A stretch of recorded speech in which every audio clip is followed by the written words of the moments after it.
नमस्कार दोस्तों, मेरा मेरा नाम प्रतिभा सिंह है और आप सुन रहे हैं हॉरर स्टोरी प्रेत की भूख। दोस्तों, भूत प्रेत से संबंधित घटनाओं में ज़्यादातर घटनाएं रोंगटे खड़ी कर देती हैं, तो कुछ इतनी मार्मिक होती हैं कि दिल भर आता है। लेकिन मेरे जीवन से जुड़ी ऐसी घटना भी है जिसे याद करके हंसी आ जाती है। जाने अनजाने में मेरी मम्मी के मामा जी के साथ ऐसी ही घटना घटी थी। बस थोड़े से आलस की वजह से उनके पीछे ऐसी मुसीबत लगी जिसे निजात पाने में सालों लग गए। वो गांव में रहा करते थे। उनका नाम तो अच्छा खासा है, मगर गांव में अक्सर चिढ़ाने के लिए जो नाम रखा जाता है वो पूरी जिंदगी के लिए पीछे लग जाता है। इसी संक्षिप्तीकरण और मजाक में उनका नाम बचपन में ही लाल जी पड़ गया था। वो इसी नाम से ही पहचाने जाने लगे।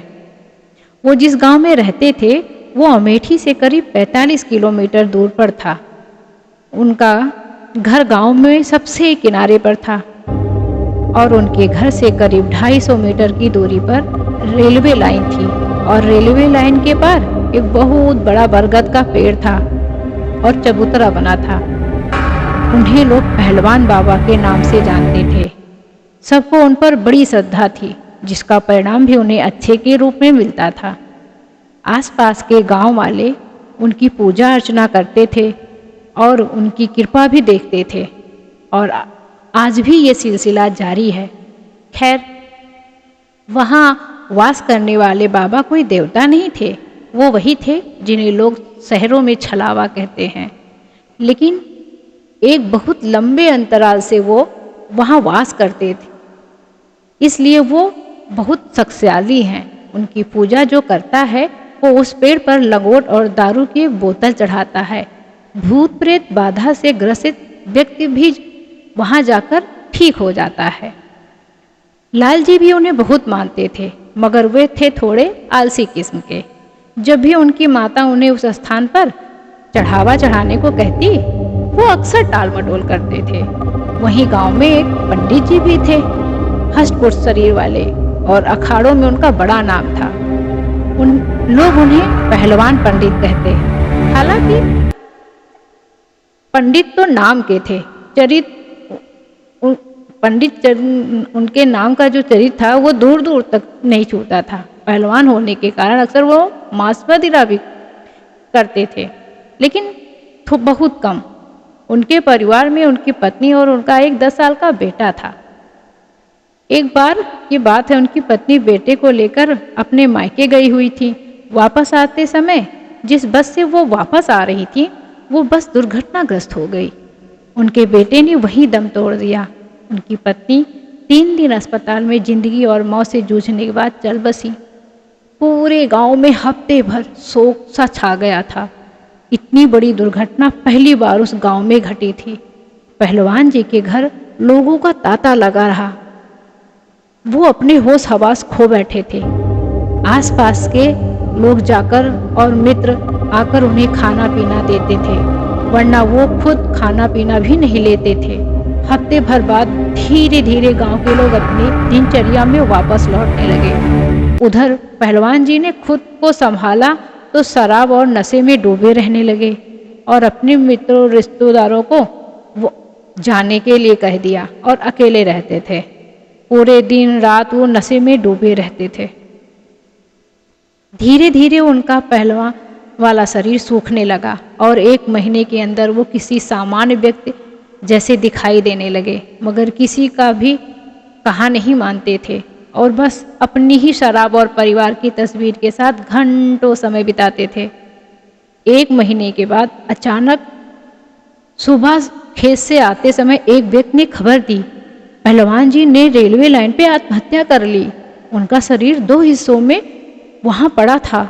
गांव के सारे मर्द ने उन्हें वहीं से उठाया और ले जाकर अंतिम संस्कार कर दिया और सारे गांव वालों ने थोड़ा मिलजुल कर उनका अंतिम संस्कार करवा दिया। बहुत बुरा हुआ था, मगर सबने ये सोच लिया था ये तो होना ही था, आज नहीं तो कल। या तो वो शराब से बिस्तर में पड़ जाते या जो हुआ वही होता। खैर, जो हुआ ईश्वर की मर्जी, मानकर सबने उनकी संपत्ति पंचायत के गांव वालों को गांव के भले में लगाने के लिए दे दी। उधर कुछ महीने बाद लाल जी की माता भी चल बसी और लाल जी को ये बात अच्छी तरह समझा के गई थी कि हर हफ्ते पहलवान बाबा को भोग देना ना भूलें। उनकी कृपा रहेगी, घर पर तो सदैव घर में हरियाली और समृद्धि रहेगी। ये बात लाल जी अच्छी तरह समझ गए और पालन भी करते थे। हफ्ते में एक दिन वो अर्थात उस स्थान पर जाकर भोग अर्पण कराते थे और सबकी तरह शराब की बोतल से थोड़ी सी शराब चढ़ाकर बाकी बोतल को प्रसाद रूप में वापस लाकर सेवन करते थे। करीब 6 महीने तक उन्होंने इस नियम का पूर्णतः पालन किया। फिर एक दिन वो दूसरे गांव गए थे किसी परिचित से मिलने। वो गांव उस स्थान से थोड़ी दूर पर करीब 400 मीटर की दूरी पर था। तो उन्होंने देखा कि वो व्यक्ति भी पहलवान बाबा को भोग दे रहा है, मगर वो उनके स्थान पर नहीं गया। बस लंगोट और एक कटोरी में शराब रखकर पहलवान बाबा के स्थान को देखते हुए उसी के अपनी ही स्थानीय भाषा में बोला, हे पहलवान बाबा, लो अपना भोग स्वीकार करो। और फिर शराब को उसी तरफ गिराकर हाथ जोड़ लिए वापस आकर लाल जी से बात करने लगे। लाल जी ने पूछा कि क्या इस तरह से बाबा भोग स्वीकार करते हैं? उन्होंने हाँ में जवाब दिया और बताया कि सच्ची श्रद्धा से चढ़ाया गया प्रसाद लेने वाला तो देवता भी धरती से आ जाते हैं और फिर वे बाबा तो कुछ दूरी पर रहते हैं, अपना भोग स्वीकार करते हैं। लाल जी को यह बात भा गई। वैसे भी उन्हें रेलवे लाइन पार करके इतनी दूर जाना पसंद नहीं था। उनका ये सिलसिला शुरू हो गया। वो एक बर्तन में थोड़ा सा शराब और लंगोट लेकर घर के पीछे की तरफ जाते और वहीं से खड़े होकर जिस तरफ रेलवे लाइन पर पहलवान बाबा का स्थान था मुंह कर कर बोलते, पहलवान बाबा भोग स्वीकार करो, और वहीं से चढ़ाकर वापस आ जाते। हर हफ्ते वो ऐसा करते। इस तरह से भोग देते देते उन्हें करीब 6 महीने बीत गए। एक दिन की बात है, पास के गांव में एक आदमी को प्रेत बाधा हुई। उसके घर वाले बहुत परेशान थे और वो आदमी पहलवानी करके हर किसी को खुद से दूर करने की बात कर रहा था। जांघों पर ताल ठोक कर बात कर रहा था। कुछ आदमियों में मिलकर उसे पकड़ने की कोशिश की, मगर पहलवानी के आगे कोई टिक नहीं पा रहा था। इसी तरह गांव के सारे आदमी मिलकर उसके अपने शांत होने पर उसे उठाकर उसे पहलवान बाबा के स्थान पर ले गए। वहां उसे चबूतरे पर बिठाया। धीरे धीरे उसने उस स्थान पर जैसे दबाव सब बनने लगा और वह मजबूत लोगों से उसे पीछे पूछने लगे। वहां मौजूद जितने लोग थे पूछने लगे कि तुम कौन हो? उसने बताया कि वह रेल की पटरी पर रहता है। ये आदमी वहां गंदगी कर रहा था, इसलिए उसे पकड़ लिया। लोगों में से एक ने पूछा, माफ कर दो और जाने दो, क्या लोगे इसका? उसने कहा, दारू पिला दो, छोड़ दूंगा। वहां मौजूद लोग तुरंत दारू लेकर आए और उसे दिया, मगर उसने पीने से मना कर दिया और कहा, ऐसे नहीं, मुझे हमेशा देता है, बस उसे ही लूंगा। जिज्ञासा बस सबने पूछा, वो भोग किससे लेना चाहेगा? उसने बताया कि पहलवान फलाने गांव में लालजी नाम का आदमी है, वो मुझे हमेशा दारू देता है, वो देगा तो मैं चला जाऊंगा। पहले तो लोग को शक हुआ कि लालजी नाम का आदमी ने कहीं इसे तो नहीं भेजा है इसे तंत्र मंत्र करके, लेकिन इस बात की पुष्टि के लिए, समस्या के समाधान के लिए सबने लालजी से मिलने की ठान ली। कुछ व्यक्ति उस आदमी के घर के सदस्य के साथ मिलकर जो गांव उसने बताया था वहां चल पड़े और लालजी से मिलने। जब लोग लालजी के पास पहुंचे तो उन्होंने सबने पहले ये आजमाया कि कहीं इसी आदमी ने तो इसे तंत्र कर कर नहीं भेजा है। इस बात की पुष्टि के लिए उन्होंने आसपास के लोगों से पूछताछ की। सबने बताया कि वो जल्दी पूजा भी नहीं करता, तंत्र मंत्र की तो बात ही दूर की है। इस बात ने सबको सकते में डाल दिया और अब वो लोग लाल जी के पास पहुँचे। उन्होंने सारी घटना से अवगत कराया। लाल जी पहले ही भूत प्रेत के नाम से भागा करते थे।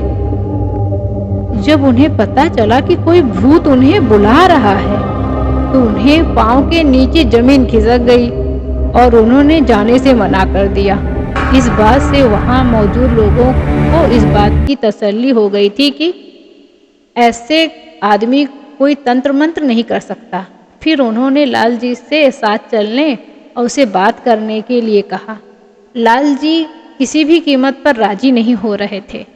आखिरकार जब उनके बड़े भाई और आसपास के कुछ बुजुर्ग आदमियों ने समझाया तो वो जानने के लिए तैयार हो गए, पर अकेले नहीं, 4 लोगों को साथ ले गए।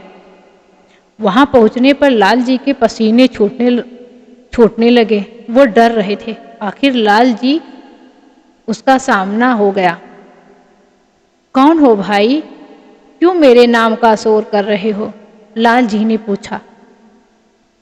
मुझे बस अपने हाथ से हमेशा की तरह दारू पिला दो, मैं चला जाऊंगा। उस आदमी ने लाल जी के सामने हाथ जोड़कर कहा। वहां मौजूद ऐसे दृश्य को सब आंखें फाड़ कर देख रहे थे। एक प्रेत कैसे बिना सिद्ध वाले आम आदमी के सामने हाथ जोड़कर बात कर रहा है, हमेशा की तरह। अबे, मैंने कब तुझे अपने इससे पहले दारू पिलाई है? लाल जी अब उसे बिना डरे बात करने लगे। लाल जी मजाक ना करो, हर हफ्ते मुझे दारू का भोग देते हो, उससे मेरी प्यास मिट जाती है। थोड़ी सी दारू दे दो, चला जाऊंगा। वो फिर से विनती करने लगा। अब लाल जी को झुंझलाहट होने लगी और वो थोड़ा सा तेज आवाज में बोलने लगे। अबे, क्यों झूठ बोलता है? मैं तो जानता भी नहीं तू कौन है।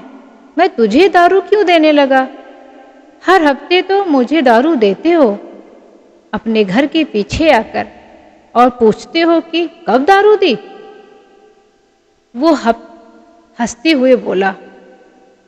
वो लाल जी हर बात ध्यान से सुनता और जवाब देता और उनके झल्लाने पर हंसता, जैसे कि कोई आम आदमी अपने किसी प्रियजन के साथ व्यवहार करता है। ये बात सुन लाल जी के माथे पर चिंता की लकीर उभर आई। ये भोग तो पहलवान बाबा को देते थे, ये भोग इसे कैसे मिलने लगा? वो भोग तो अस्थान वाले पहलवान बाबा को देता था, वो बीच में कहां से आ गया? उन्होंने अपनी परेशानी का हल ढूंढते हुए ये प्रश्न किया। तुम ही तो भोग देते हुए कहते थे पहलवान बाबा भोग स्वीकार करो। अब उनके स्थान से पहले वहां रेल की पटरी पर मैं ही तो रहता हूं और मैं भी पहलवान ही हूं। मुझे आदत है तुमसे भोग लेने की। उसने लाल जी से ये सारी बात कही और फिर रोने लगा और रोते रोते कहने लगा, जब से वहां हूं कभी किसी ने एक गिलास पानी तक नहीं दिया। बस लाल जी तुमने ही मुझे दारू दिया है और मेरी प्यास बुझाई है। मैं तो बस तुम्हें ही जानता हूँ। ये बात सुनते ही लाल जी और वहां खड़े उनके बड़े भाई के पैरों तले जमीन सरक गई। उनका पहलवान बाबा को दिया जाने वाला भोग कोई पहलवान नाम का प्रेत ले रहा था। क्या तू वो भोग ले रहा था? स्थान वाले पहलवान बाबा ने तुझे कुछ नहीं कहा? असमंजस में फंसे लाल जी ने अपने सारे प्रश्न के उत्तर जानने में लग गए। उधर उस आदमी का परिवार चाह रहा था कि जल्दी से जल्दी प्रेत उसका शरीर छोड़ दे और वो ठीक हो जाए। बाबा क्या कहेंगे? तुम भोग दे रहे थे मेरा नाम लेकर और मैं ले रहा था। इसमें ना मेरी गलती ना तुम्हारी गलती, तो बाबा क्यों कुछ कहेंगे? अब तुम जो कुछ भी दोगे वो सबसे पहले आगे वाला ही लेगा ना। ना 7 समंदर पार वाला? उसने लाल जी के असमंजस के इस प्रश्न का उत्तर दे दिया था, वो भी सटीक। मतलब वो दूसरे गांव वाले व्यक्ति से जो भोग स्थान वाले बाबा पहलवान बाबा ले रहे थे, उनके बीच में कोई पहलवान नहीं था। लाल जी का दिमाग एकदम से घूम गया। आखिर क्या करूं? क्या कर रहा था और क्या हो गया? बाबा कहाँ हैं इस वक्त इस स्थान के? लाल जी ने पूछा। यही तो हैं, उन्होंने ही तो मुझे पकड़ रखा है। वहां यहाँ किसी की मजाल कि मुझे हरा सके? मुझे बस दारू दे दो, मैं चला जाऊंगा, उसने आसपास के लोगों को देखते हुए कहा। तभी उस व्यक्ति में से एक व्यक्ति ने आगे आके लाल जी से कहा, बेटा इसको दारू दे दो और जाने दो, वरना इस आदमी के शरीर को इसकी सवारी तोड़ देगी और ये फिर महीनों बिस्तर पर पड़ा रहेगा। बात सत्य है, किसी पहलवान और बलशाली आत्मा की आदम जब किसी शरीर पर होती है तो उसके शरीर की शक्ति कम हो जाती है। लाल जी ने अपने प्रश्नों पर विराम लगाया और फिर वहीं पर पास पड़ी बोतल उठाई और एक ढक्कन दारू लेकर उसके मुंह में डाल दी और वो व्यक्ति पीते ही गिर गया और बेहोश हो गया। उसे जब होश आया तो वो ठीक हो चुका था। पहलवान बाबा के स्थान पर उसने दंडवत प्रणाम किया और धीरे धीरे सब वहां से चले गए और लाल जी भी अपने घर आ गए। घर पहुंचते ही उनके बड़े भाई ने पहली उनकी पूरी घटना और जो कुछ वो करते थे लाल जी से पूछा। उसके बाद अच्छे से उनकी खबर ली। उसके आलस के कारण कितने ही वक्त से पहलवान बाबा को भोग नहीं पहुंचा था और ऊपर से प्रेत रीझ गया वो अलग। अगली बार से लाल जी की जगह उनके बड़े भाई स्थान पर जाकर भोग देने की जिम्मेदारी ले ली और उनका निर्वाह करने लगे। करीब 1 महीने तक सब कुछ ठीक चल रहा था, मगर 1 महीने के बाद फिर से अचानक अजीब सी घटना घटी। 1 महीने बाद लाल जी के ही गांव में शोर हुआ कि पहलवान ने किसी को पकड़ लिया। बेचारा जिंदगी से बहुत परेशान था, अब मरने के बाद लोगों को परेशान कर रहा है। जिसको पहलवान ने पकड़ा था वो आदमी गांव के एक चौक पर जा बैठा था और लोग उसे घेर कर खड़े थे। जब उससे पूछा गया क्या चाहिए तो उसने साफ साफ कह दिया, लाल जी से कह दो दारू पिला दें तो मैं चला जाऊंगा। सब इस बात को जान चुके थे कि वो लाल जी के हाथों से दारू क्यों पीना चाहता है, इसलिए आखिर लाल जी उसके प्रिय जो हो चुके थे सब उससे पकड़कर वहीं स्थान पर ले जाने की कोशिश करने लगे। तो उसने पहलवानी करनी शुरू कर दी। एक व्यक्ति को एक तरफ फेंका तो दूसरे को दूसरी तरफ। वापस चौक पर पलथी मारकर बैठ गया और कहने लगा, जब तक लाल जी के हाथ से दारू नहीं पीऊंगा तब तक नहीं जाऊंगा। उसकी पहलवानी देखकर किसी की भी फिर से हिम्मत नहीं हुई कि उसे पकड़ सके। अब शेष सिर्फ एक मार्ग था कि लाल जी को बुलाया जाए। सब ने जाकर लाल जी को बुलाया और लाल जी से इस बार तुरंत तैयार हो गए। उन्हें कुछ प्रश्नों के उत्तर चाहिए थे। वो तुरंत जाकर वहां पहुंच गए और वो पहलवान उन्हें देखकर खुश हुआ जैसे किसी अपने से वर्षों बाद मिला हो। लाल जी आओ, देखो ये लोग मुझे मारने आ रहे थे। उसने अपना झूठा सा दर्द बयां कर लाल जी की सांत्वना पानी चाहिए। क्यों परेशान कर रहे हो? दारू लेनी है तो और किसी से भी ले सकते हो, मुझे क्यों परेशान करते हो? लाल जी ने अपने दर्द की वजह उसी को बताते हुए अपना दर्द बयां कर दिया। नहीं, तुम्हारे हाथों से मुझे तृप्ति मिलती है, उसने कहा। जब तक लाल जी ने चोटिल उन दोनों व्यक्तियों को देखा। क्यों मारा इन लोगों को? पहलवानी करनी है तो जाकर अखाड़े में करो, लाल जी ने चोटिल उन लोगों की तरफ से कहा। उन लोगों ने मुझे मारा और लाल जी अखाड़े में जिंदा लोग जाते हैं, मैं वहां नहीं जा सकता। उसने समझाने की तर्ज में लाल जी से कहा और लाल जी भी वजह समझ गए थे। वो वजह मैं यहाँ आप लोगों को नहीं बता सकता। आसपास वाले कहने लगे कि दारू देकर इसको हटाओ लाल जी, आसपास कोई ओझा तांत्रिक भी नहीं है, तुम ही इसे हटाओ। लोगों के कहने पर लाल जी ने उसे थोड़ी सी दारू दी और वो शुक्रिया अदा करके चला गया। लाल जी अब और परेशान हो गए। मतलब साफ था, जब भी इसे प्यास लगेगी ये किसी को भी पकड़ लेगा और मुंह खोलकर मेरा नाम लेकर दारू मांगेगा, ना जाने कहां कहां से बदनाम करेगा। इन्हीं ख्यालों में लाल जी कई दिन तक उलझे रहे और समाधान ढूंढने लगे। फिर एक दिन किसी गांव में किसी शहर से आने वाले किसी आदमी को उसने पकड़ा और लाल जी का नाम और पता बताकर उसके हाथ से दारू पीने की इच्छा जताई। रात के करीब 11 बजे थे। गांव में 11 बजे का वक्त अत्यधिक होता है, आधी रात का वक्त हो जाता है। उस वक्त पर ही कुछ व्यक्ति लाल जी के घर आए और साथ चलने की प्रार्थना करने लगे, यहाँ तक कि पैसों की पेशकश तक कर दी। एक तो लाल जी का आलस, ऊपर से रात का वक्त, दोनों ने ही पहरे लगा रखे थे। मगर इतना परेशान उन लोगों को देखकर वो जाने के लिए राजी हो गए। वहां पहुंचने पर लाल जी को वो देखकर खुशी से बोला, आओ लाल जी आओ। लाल जी झंझला गए और गुस्से में उसकी सेकने लगे। क्या है बेसाले, क्यों दुखी कर रखा है, ना रात देखता है ना दिन।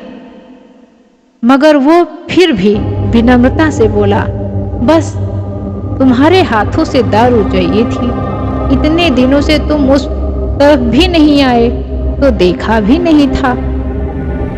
जान लेगा क्या मेरी, नाम बदनाम कर दिया मेरा और ऊपर से मेरी खुशमती करता है। अगर जिंदा होता तो मैं तुझे मार देता। लाल जी गुस्से में बुदबुदाए जा रहे थे। ना जाने अनजाने का दुख तो मुझे है, तुम मुझे बस दारू पिला दो और जाने दो, तुम्हारी उम्र बहुत है, उसकी चिंता ना करो। उसने लाल जी के गुस्से को फिर से सरल उत्तर दिया।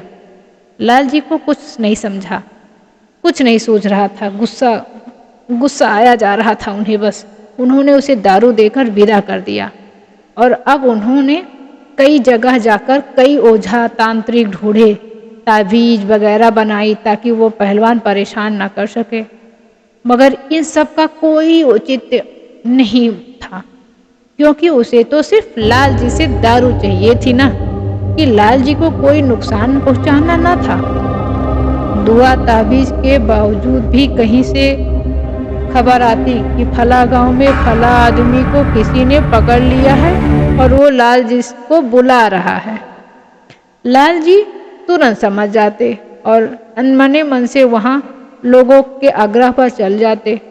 4 गाली उसको देते, 4 गाली खुद को और अपने आलस को।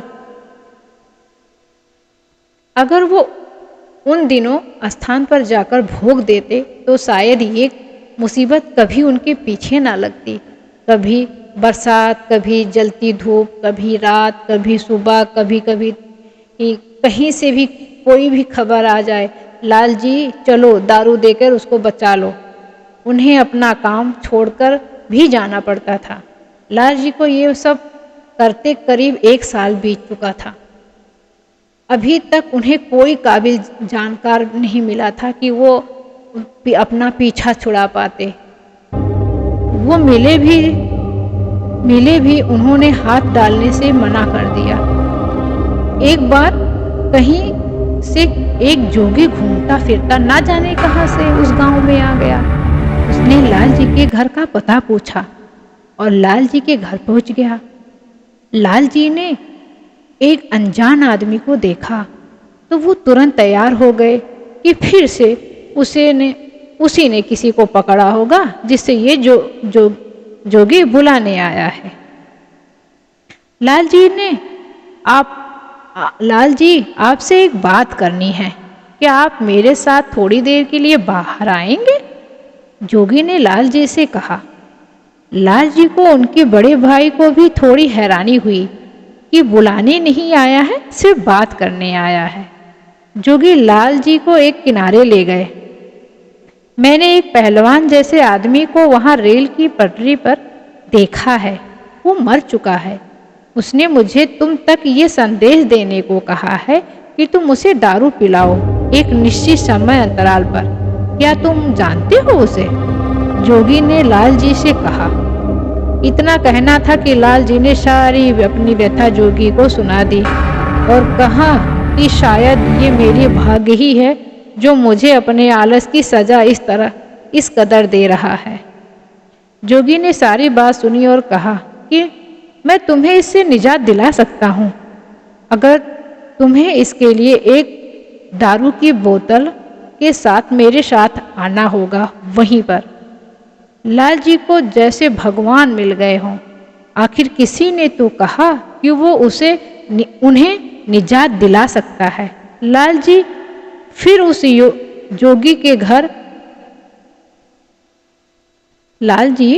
जोगी के कहने पर छत पर भी कूद जाते। वो इस बात के लिए भी राजी हो गए। लाल जी ने उन्हें अपने घर में ही ठहराया। वो एक विचरण करते योगी थे। उस वक्त में इस तरह के साधु अक्सर हुआ करते थे, जो अपना ठिकाना एक जगह नहीं बनाते थे, जन कल्याण में जीवन समर्पित कर देते थे। वो लाल जी के घर एक दिन रुके और सिर्फ फलाहार किया। रात में उन्होंने लाल जी और उस पहलवान के स्थान पर जाकर बोतल शराब रख आने को कहा और फिर लाल जी से सो जाने के लिए कहा। खुद रात भर जागते रहे और न जाने बिना किसी सामग्री के कौन सी क्रिया करी। सुबह उठकर उन्होंने एक डिबिया सी दिखाई लाल जी को, उनके बड़े भाई को और कहा कि इसे रख लो। जब कभी पहलवान से कोई काम करवाना हो तो इस डिबिया को खोलकर थोड़ी शराब पिला देना, तुम्हारा सारा काम हो जाएगा और वो सारा कहा तुम्हारा मानेगा। लेकिन इस डिबिया को कभी खाली मत करना। लेकिन लाल जी उनके बड़े भाई दोनों ने उसे रखने से मना कर दिया और भेंट स्वरूप जोगी बाबा को एक नए वस्त्र दिए, जिसे उन्होंने खुशी से स्वीकार किया और अपने रास्ते चल दिए। लाल जी के लिए वो साक्षात भगवान का अवतार थे। तब से लाल जी ने निर्णय लिया कि आलस को दोबारा हावी नहीं होने देंगे और न ही बिना जाने कभी भी किसी को भी भोग देंगे। दोस्तों, इस घटना को जानने के बाद ये सीख मिलती है कि कई लोगों को कहीं भी किसी भी नाम से भोग नहीं देना चाहिए, क्योंकि हम नहीं जानते कि उसे कौन ले रहा है। कई लोग इस तरह से भोग अर्पित करते हैं। याद रखिए, हर भोग विधिवत होनी चाहिए। यूं ही बिना जानकारी के सिर्फ नाम लेकर अर्पित किया गया भोग अक्सर दूसरी शक्तियां ही ग्रहण करती हैं और इसकी आदत भी हो जाती है। इसलिए बिना किसी जानकार के सलाह के कोई भी कार्य कभी ना करें।